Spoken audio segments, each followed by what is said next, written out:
Bon début des semaines, mesdames, messieurs, et bienvenue à l'actualité du jour. Au moins 3 personnes ont été tuées ce lundi 15 juillet 2024 dans l'agglomération de Bweremana. Depuis le matin, des combats sont signalés à Kashingamutwe entre l'armée congolaise soutenue par les Wazalendo et les rebelles du 1-23 appuyés par le Rwanda selon des sources concordantes. Vous suivrez dans l'actualité du jour le secrétaire du conseil local de la jeunesse en territoire de Massissi qui va donc revenir sur cet incident à Bweremana.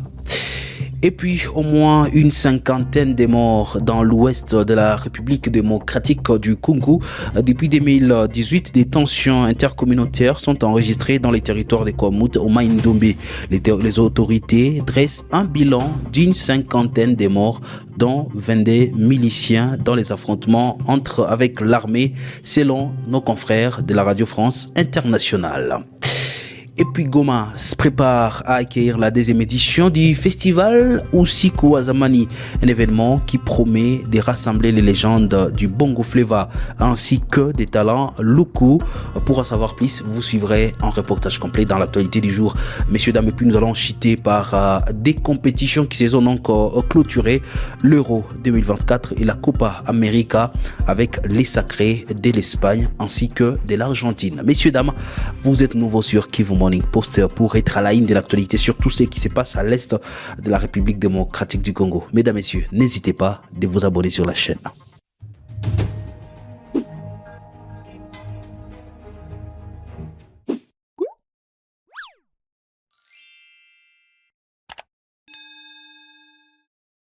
Au moins 3 personnes ont été tuées ce lundi 15 juillet 2024 dans l'agglomération de Bweremana. Depuis le matin, des combats sont signalés à Kashingamutwe entre l'armée congolaise et les rebelles du 1-23 soutenus par le Rwanda.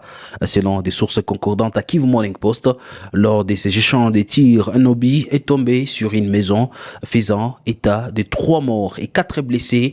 Le conseil local de la jeunesse du territoire de Massissi accuse les rebelles du 1-23 d'être les auteurs de ces drames. Suivez 4 maisons d'habitation ont été réduites en cendres par des individus non identifiés dans la nuit du dimanche au lundi 15 juillet 2024 dans les quartiers des Mouita à Sake dans le groupement des Kamuronza. Selon les informations à notre possession, il s'agirait de personnes mal intentionnées qui ont provoqué l'incendie de ces maisons appartenant à des paisibles citoyens alors que la cité de Sake est presque vide de sa population depuis la montée des menaces des rebelles du 1-23 vers cette entité de la chefferie de Baoundé. Monsieur Oswald Koulimouchi, président du conseil local de la jeunesse des Kamuronza, qui confirme cette nouvelle, condamne fermement cet acte injuste et appelle le gouvernement à prendre ses responsabilités car il semble que ces inciviques voulaient faire disparaître la cité de Sake qui est maintenant sous le contrôle des forces armées de la République démocratique du Congo et les Wazalendo. Oswald Koulimouchi, président du conseil local de la jeunesse des Kamuronza, a été joint au téléphone. Hier à 22h, il y a eu l'incendie dans les quartiers Mayuta Avenue Mouloulou où 4 maisons privées. Les auteurs ne sont pas connus jusque-là. Jusque-là, on ne sait pas qui peut être présumé, mais la zone est contrôlée seulement par la force de sécurité FARDC et les Wazalendo. Néanmoins, il y a certaines personnes qui sont dans les quartiers, mais ils sont comptables au bout des doigts et ils ne peuvent pas sortir de la maison. Donc, c'est très difficile d'identifier l'auteur de cet incendie. Monsieur, bonjour. Pour ce mardi, au moins 2 personnes sont mortes et des autres ont été blessées. Le matin de ce mardi 16 juillet 2024 dans la cité de Bweremana en territoire de Massissi. La société civile locale indique qu'un obus tiré depuis les lignes de front est tombé dans une habitation. La même source affirme que l'obus s'est revenu de position des rebelles du 1-23. Nous ferons un point sur la situation sécuritaire à l'est de la République démocratique du Congo dans l'actualité du jour. La nouvelle société civile congolaise du territoire de Mambasa alerte ce mardi 16 juillet 2024 sur la présence des terroristes des forces démocratiques et alliés ADF MTM qui ont réussi à passer du village des Andisende venant d'ici des villages Loloa en traversant la route nationale numéro 4 sur l'axe Mambasa-Komanda pour se diriger au nord vers la forêt des Andili. Et pour Pour ceux qui ne le savent pas, le village Andi Sengue est situé à plus ou moins 65 km de Mambasa Centre en province de l'Ituri. La force syndicale nationale Fosinat menace de boycotter la rentrée scolaire 2024-2025. Ces syndicats des enseignants pourraient boycotter la reprise des cours dans le mois de septembre si les revendications qui durent plus d'une décennie ne seront pas prises en compte.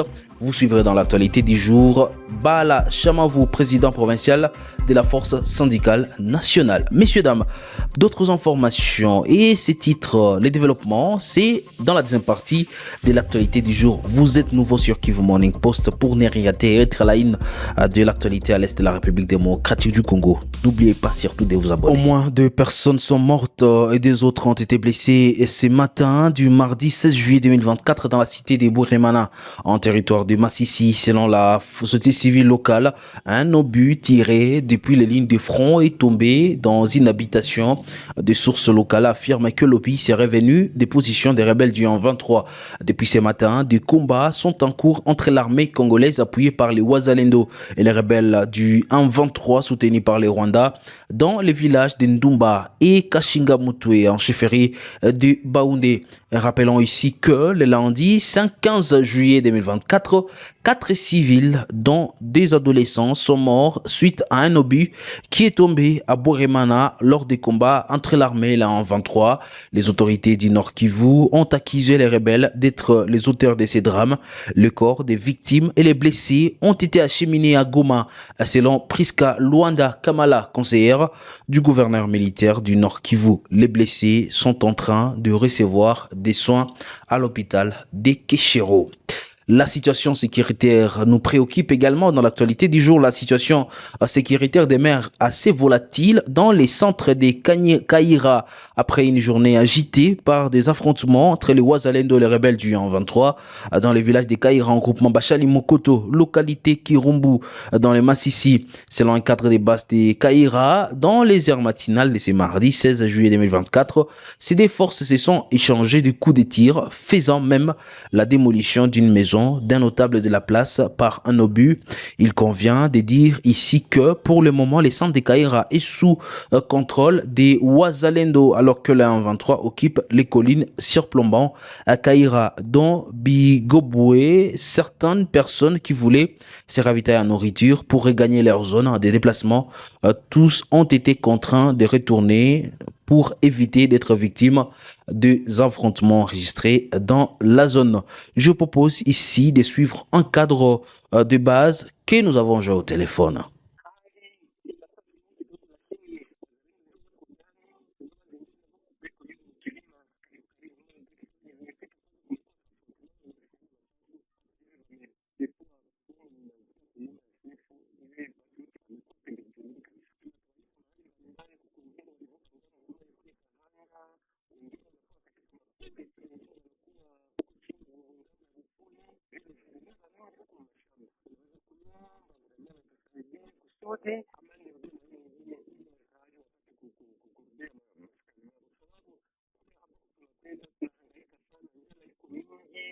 La nouvelle société civile congolaise du territoire de Mambasa alerte ce mardi 16 juillet 2024 sur la présence des terroristes des forces démocratiques et alliées ADF MTM qui ont réussi de passer d'un village à un autre. Il s'agit du village Andisende venant du sud du village Loloa en traversant la route nationale numéro 4 sur l'axe Mambasa-Kumanda pour se diriger au nord de la forêt des Andili. Le village Andisende est situé à plus ou moins 65 km de Mambasa Centre, en province de l'Ituri, à l'est de la République démocratique du Congo. Lors de leur passage, les djihadistes ont pris en otage des civils, dont une fille et un garçon, rapporte Maître John Vouleverio, activiste des droits humains, un membre du bureau de la nouvelle société civile congolaise. Maître John Vouleverio, je propose ici de les suivre. La situation en fait sécuritaire dans la chefferie de Babila Bakwanza semble préoccuper plus d'une personne après justement la traversée des ANDF dans le village Andisede à plus ou moins 65 km de Mambasa Centre et cette nuit du lundi 15 juillet 2024. qu'il se fait que ces hommes dits ADF sont venus du sud du village Loloa, à passer bien entendu par cette localité Andicédé. Et c'est traversant donc la route nationale numéro 4 sur l'axe Mambasa-Komanda, se dirigeant vers la forêt de la localité de Andili. Et consécutivement à ce déplacement de ces rebelles, il s'est fait que 2 personnes ont été prises en otage dans ces villages et avant que 4 personnes ne réussissent à sortir des mains de ces ADF. À ces causes, nous pensons qu'il est urgent que les autorités, et surtout sécuritaires, s'investissent pour voir comment mettre hors d'état de nuire ces ADF qui semblent ont été touchés du côté sud de la chefferie de Babila Bakwanza, et pour cela, ils veulent maintenant prendre refuge vers le nord de cette chefferie, ce qui fera un danger pour la population agricultrice, surtout que la forêt de Andili n'est pas louée avec la chefferie de Babila. La chefferie de Walese Karo et Walese Desse, je m'excuse, des chefferies qui regorgent une très grande forêt, voire même celle de la province de l'Ituri. Que si donc les agriculteurs, à leur sens, ou donc la population devrait aussi miser sur l'observance et la prudence pour prendre des mécanismes afin de résister contre cette série de tueries qui prend ampleur inquiétante dans nos zones. La force syndicale nationale Fosina, regroupant les enseignants du Nord Kivu, menace de boycotter la rentrée scolaire 2024-2025. Ces syndicats des enseignants pourraient boycotter la reprise de cours dans le mois de septembre si les revendications qui dirent depuis plus d'une décennie ne seront pas prises en compte. Lachama Innocent, président provincial de la force syndicale nationale, souligne que si le gouvernement n'arrive pas à payer à chaque enseignant une somme d'argent équivalent à $500, il n'y aura pas de rentrée scolaire. Je propose ici de le suivre. Chers camarades enseignants, bonjour. Ici, c'est Baal Lachama Innocent, le président provincial de la Fosinat Nord Kivu, syndicat qui défend les intérêts des enseignants. Nous sommes en train de suivre de près, à la lettre et avec une loupe, tout ce qui se passe au niveau national.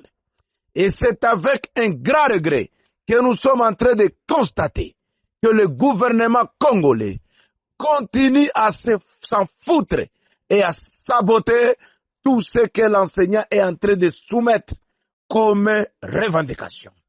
Nous sommes en train de voir, à l'insu de l'intersyndicale nationale, un groupe de bandits voleurs s'est rendu au budget pour aller négocier pour que 11 milliards de francs congolais soient accordés à l'administration centrale, donc le secrétariat général, et que l'enseignant crée amène rien.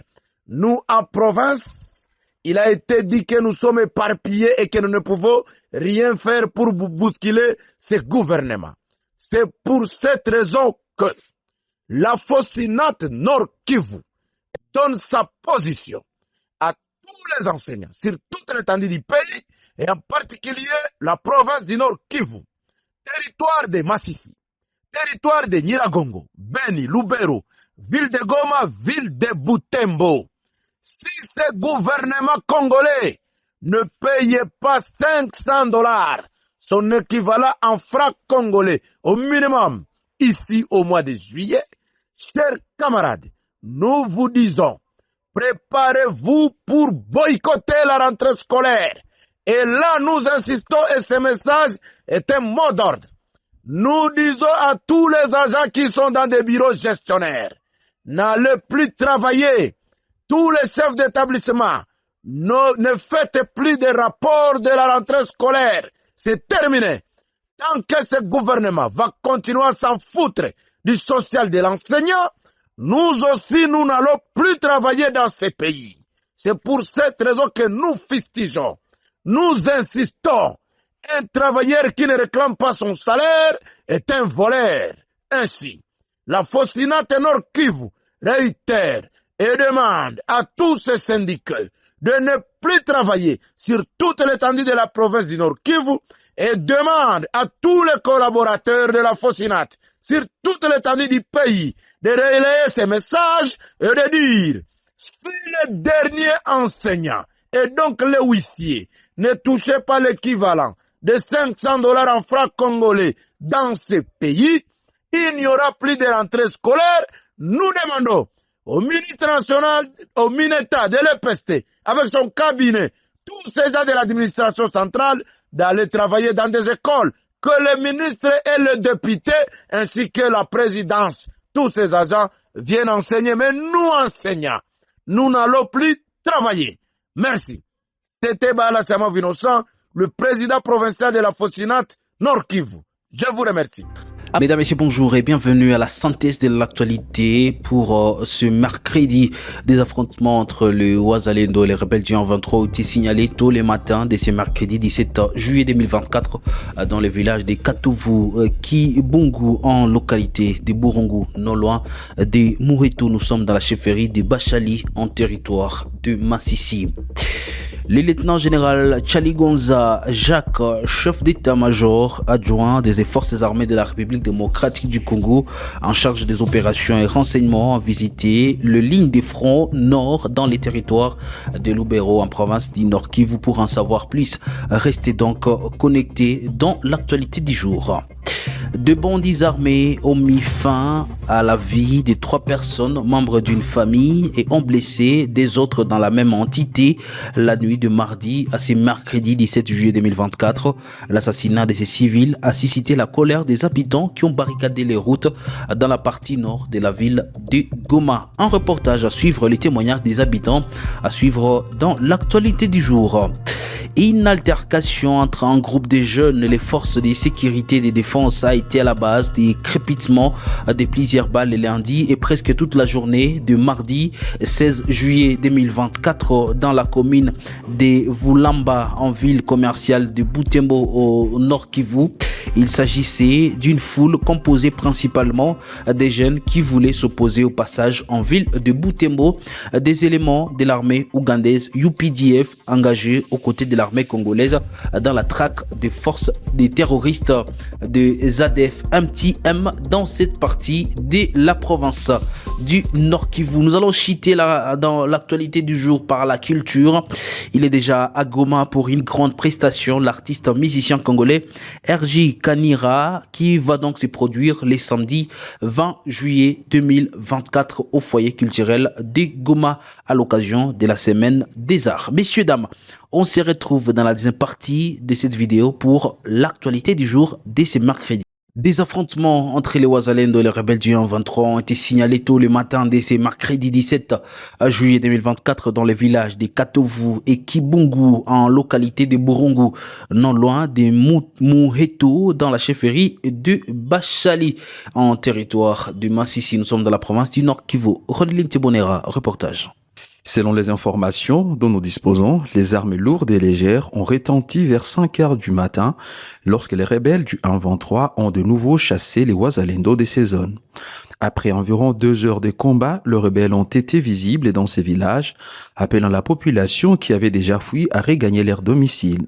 Cependant, certains habitants, craignant le retour des Wazalendo, regagnent progressivement leurs maisons, notamment à Katovu où les Wazalendo se trouvent à environ 10 kilomètres. Un cadre du conseil local de la jeunesse de Kibigu qui a requis l'anonymat a signalé qu'Inakalmi était observé dans la zone depuis la matinée bien qu'il soit encore dans sa cachette. La situation générale dans ces zones est difficile à détailler pour le moment car elle peut évoluer rapidement d'autant plus que les rebelles renforcent leur présence dans les villages.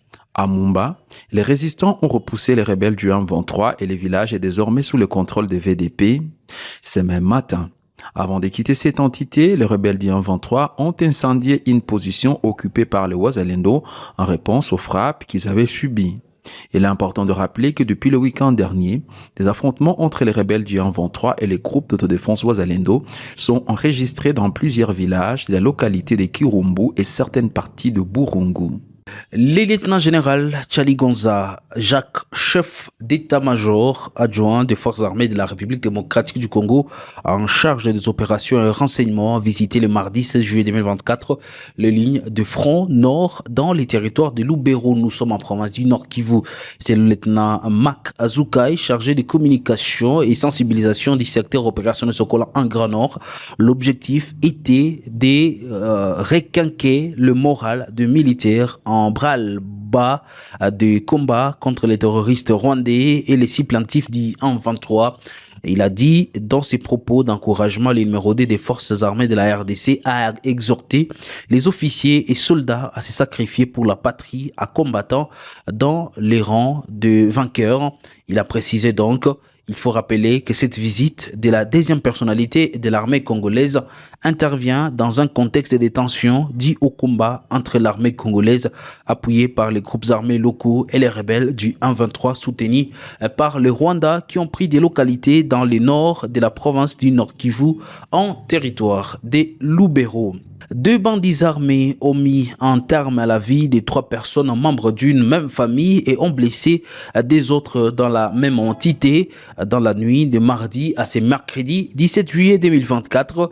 L'assassinat de ces civils a suscité la colère des habitants qui ont barricadé les routes dans la partie nord de la ville de Goma. Le matin, la route Kilijue-Majengo et celle qui mène vers Turunga étaient bloquées par des pierres. Une altercation entre un groupe de jeunes et les forces de sécurité et de défense a été à la base des crépitements de plusieurs balles le lundi et presque toute la journée de mardi 16 juillet 2024 dans la commune de Vulamba en ville commerciale de Butembo. Nous sommes dans la province du Nord Kivu.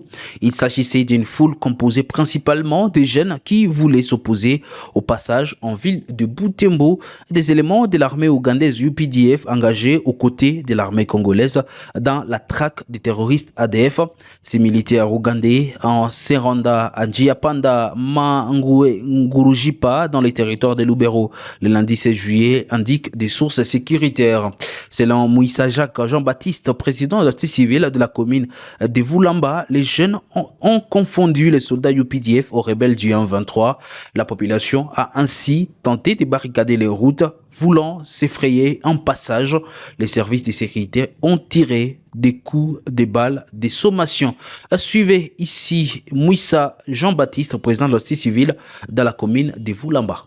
Consécutivement au passage inaccessible des éléments des IPDF ougandais à Komba, quartier Matembe Vulamba, alors que c'est lundi 15 juillet, ils étaient en partage pour Nziapanda Mangurujip dans les opérations Souja en vue de traquer les ADF qui tuent sauvagement les paisibles citoyens dans cette partie du pays.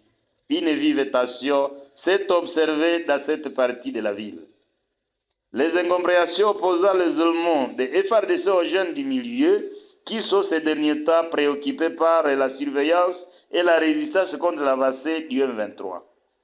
Cette situation ayant perduré, il y a eu crépitement des coups de balles par les militaires loyalistes et par conséquent, il s'est observé le déplacement momentané des populations et les interpellations des jeunes libérés plus tard. Toutefois, les IPDF ont finalement accédé au passage pour Manguruji Panziapanda. Le comble est que tôt le matin de ce mardi 16 juillet, la même situation a été vécue. Il s'agissait des échauffourées opposant les militaires loyalistes aux jeunes du milieu et que les causes restent jusqu'alors inconnues. Les crépitements des coups de balle ont été attendus depuis 10h jusqu'à 20h30 de ce mardi. Cette fois-ci, ce n'est plus seulement en cellules les combats.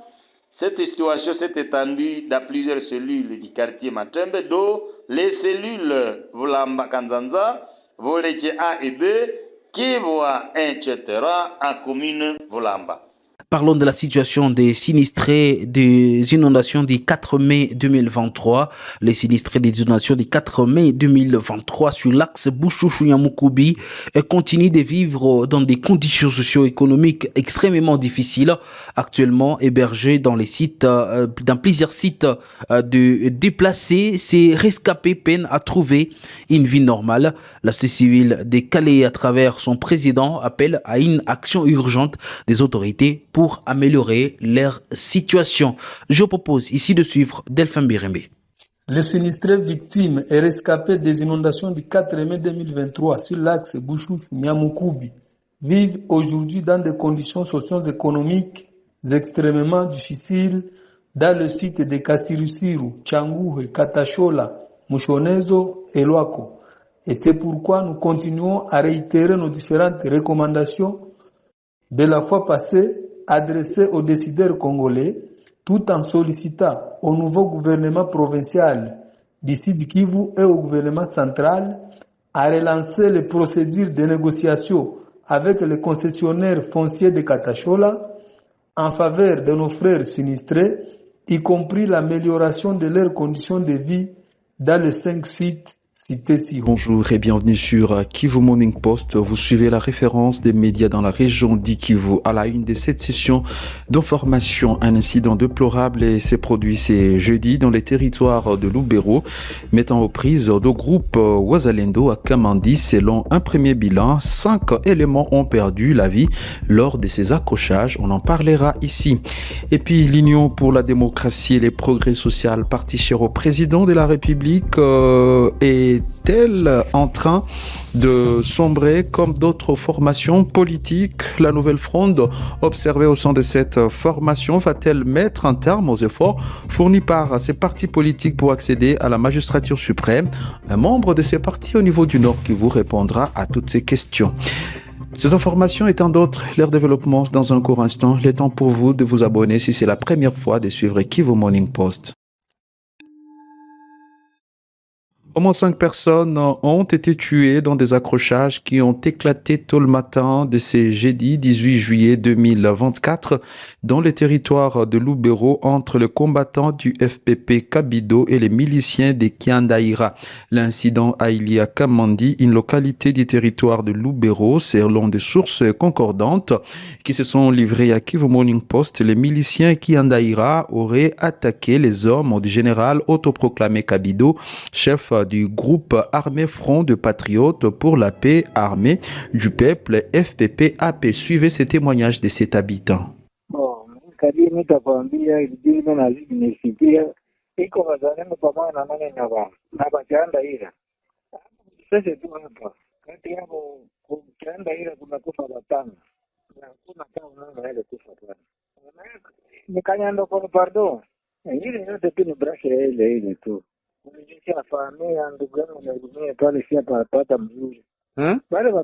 Wale watano hata hivi habari zikia ndio venye tunasikia tu na ndio wenyewe wanaonekana.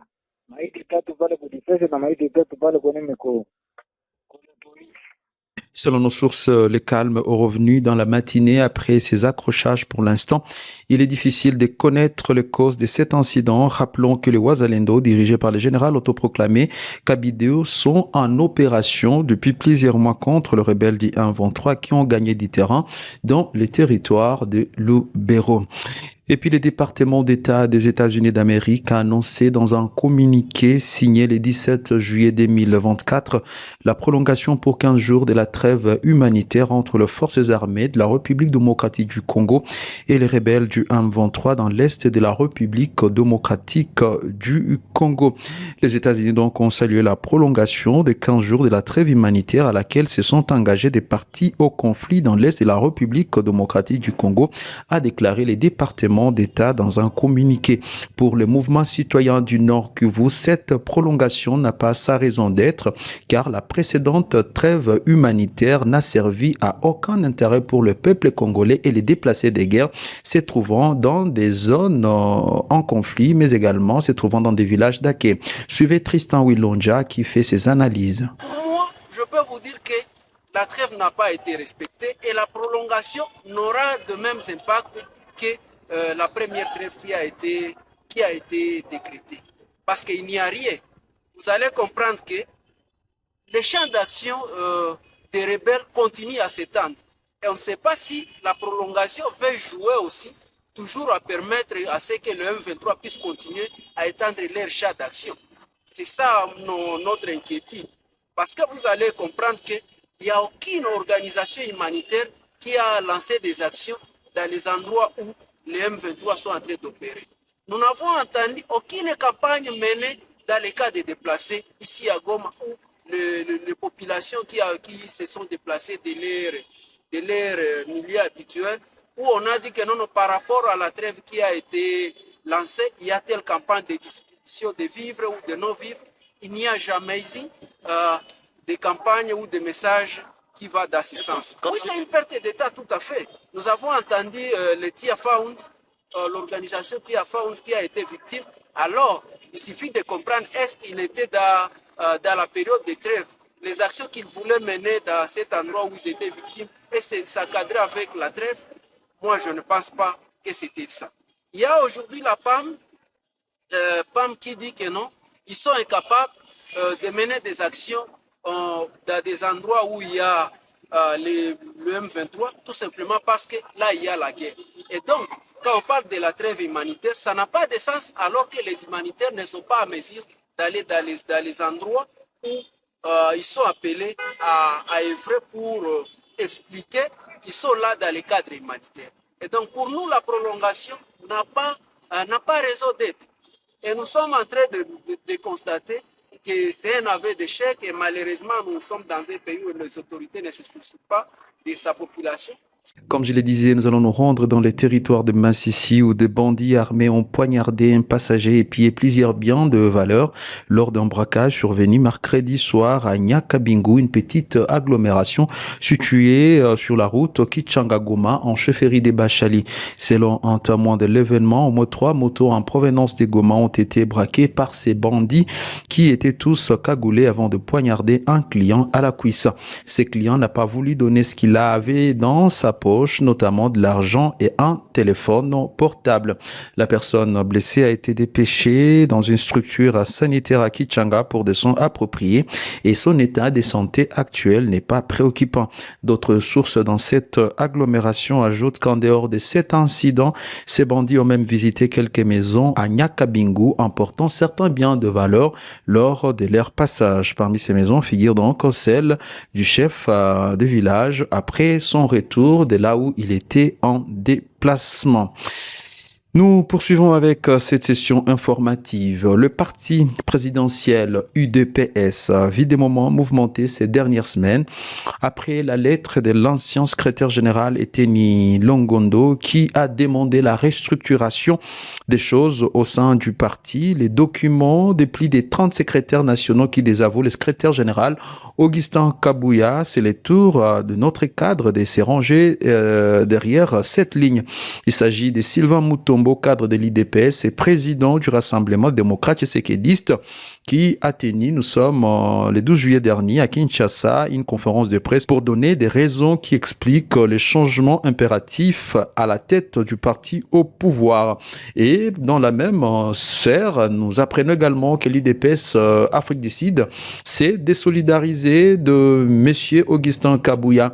Mais pour l'IDPS Nord Kivu, la situation vécue au sein de ces partis n'est autre qu'un passage du vent et que les choses vont rentrer à la normale et qu'il serait très tôt de parler d'une incapacité pour l'IDPS à résoudre ses problèmes internes. Augustin Kapila. Je crois que c'est vrai, ce sont des frustrations normales entre les uns et les autres parce que nous sommes dans un pouvoir, nous avons le pouvoir et que notre souci, notre objectif principal est de conserver ces pouvoirs le plus longtemps possible. Et l'IDPS, dans tout ce qui se passe, je ne crois pas que c'est la fin de l'IDPS, pas du tout. Parce qu'il y a un parti qui vient juste de l'opposition pendant 37 ans dans l'opposition et aujourd'hui, c'est presque le 15e mandat. Nous sommes en train de gérer aujourd'hui. Alors, je crois que nous devons nous supporter les uns et les autres et accepter les idées, accepter les opinions. Ah bon, vous savez, l'IDPS, ce n'est pas aujourd'hui que nous avons les problèmes de l'IDPS. Ça n'a pas commencé aujourd'hui. depuis que tous les secrétaires généraux qui se sont succédés à la tête du parti, il y a eu toujours des problèmes, il y a eu toujours des mésententes, mais cela n'a pas fragilisé l'UDPS comme parti politique. Et aujourd'hui, on peut s'attaquer au secrétaire général, on peut s'attaquer aux autres. Et je crois que parler de la mégestion de la part du secrétaire général, les uns peuvent affirmer cela et confirmer, et les autres peuvent dire non. Donc je crois que toutes les idées, nous pouvons les mettre ensemble pour voir l'avenir de notre parti. L'appel que je peux lancer à la population qui nous écoute en ce moment ici, c'est dire que nous traversons un moment très difficile. C'est pour nous qui sommes à l'est de la République, avec cette guerre qui nous est imposée par les Rwandais. Et le président de la République a besoin de soutien de tous les peuples congolais et surtout de son grand parti politique UDPS.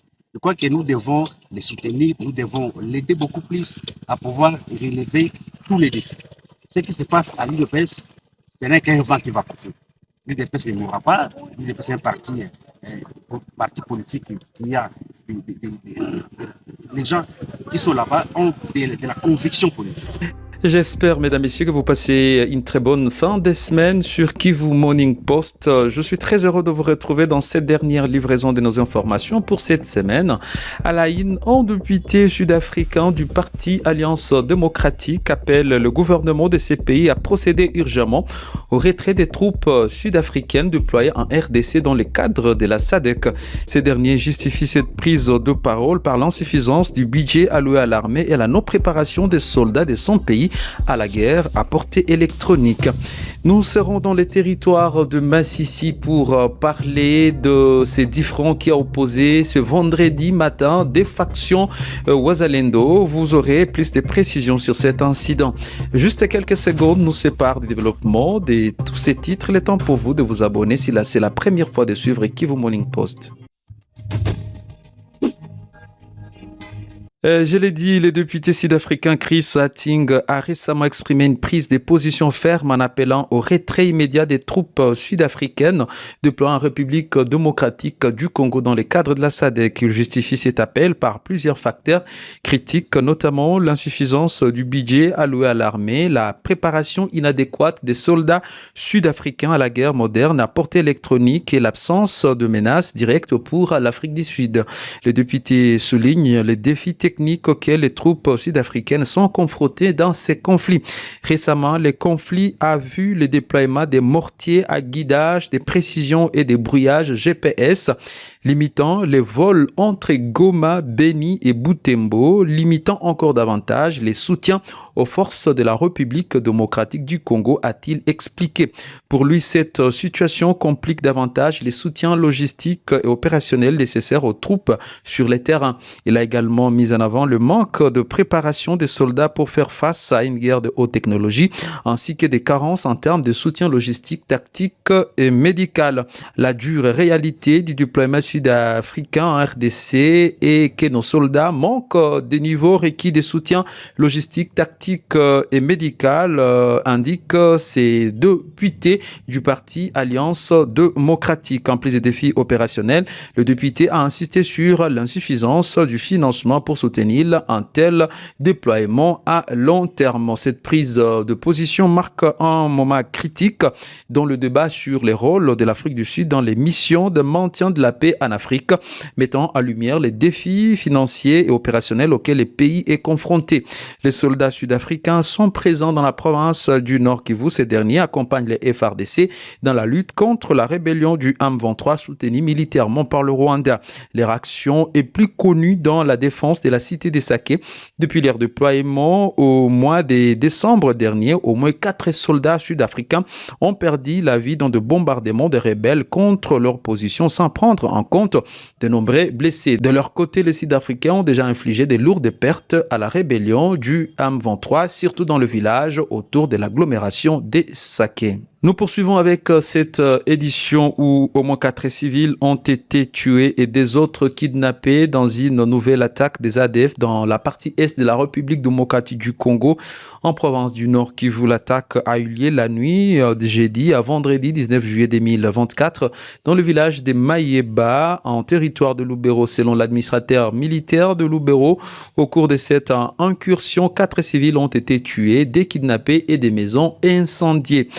Il ajoute que plusieurs biens ont été emportés lors de cette incursion. Rappelons que cette attaque est la deuxième dans cette partie du territoire de Lubero après celle du mois de juin où 42 civils avaient été tués par les ADF à Maikengo. Partons dans la partie nord-est de la République démocratique du Congo où de membres de la communauté Lombi ont adressé au gouverneur de province de la Chopo un mémorandum dans lequel ils affirment qu'un groupe rebelle local s'est allié à celui de rebelles du M23 soutenu militairement par le Rwanda.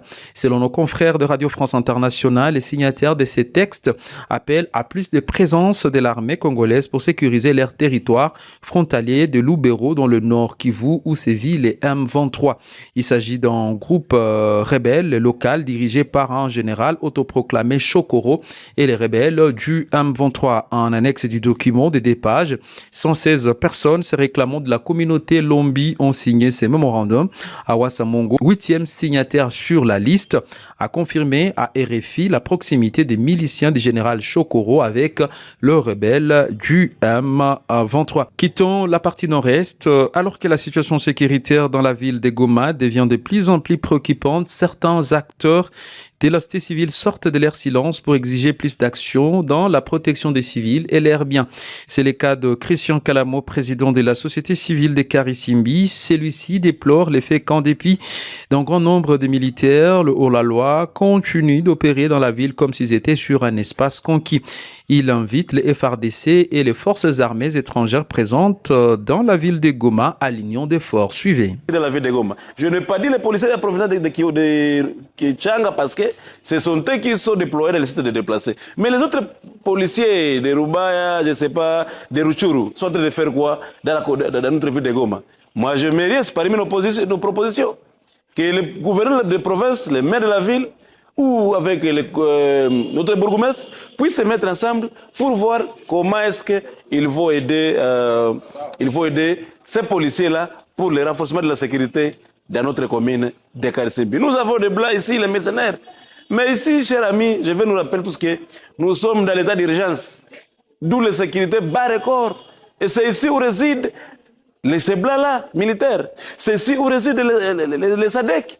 Mais comme nous sommes dans l'urgence de la sécurité, il faudrait que tout ce monde-là joue ou contribue à l'amélioration de la sécurité dans notre commune de Goma parce qu'ils sont même dans notre commune de Goma, mais c'est les journalistes. Donc nous appelons toute personne de rejoindre notre armée, de rejoindre notre police pour l'amélioration de la sécurité de la population dans la commune de Karisimbi. Restons toujours à Goma. La société civile de Mugunga épouse les idées de la jeunesse de la ville pour demander aux responsables militaires du Nord Kivu de procéder de manière urgente au redéploiement sous d'autres cieux des militaires de l'unité connue sous les sobriquets des Satandés.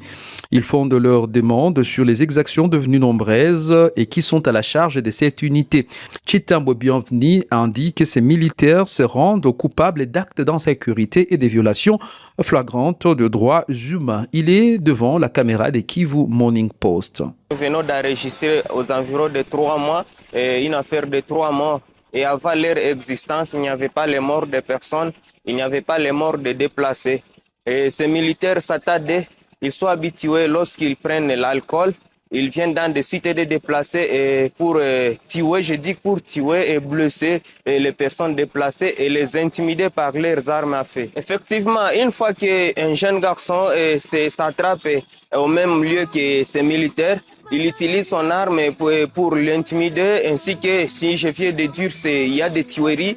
Il y a une petite fillette de 10 ans qui a été tuée suite à l'observation qu'il a vu que sa maman était draguée par ces militaires.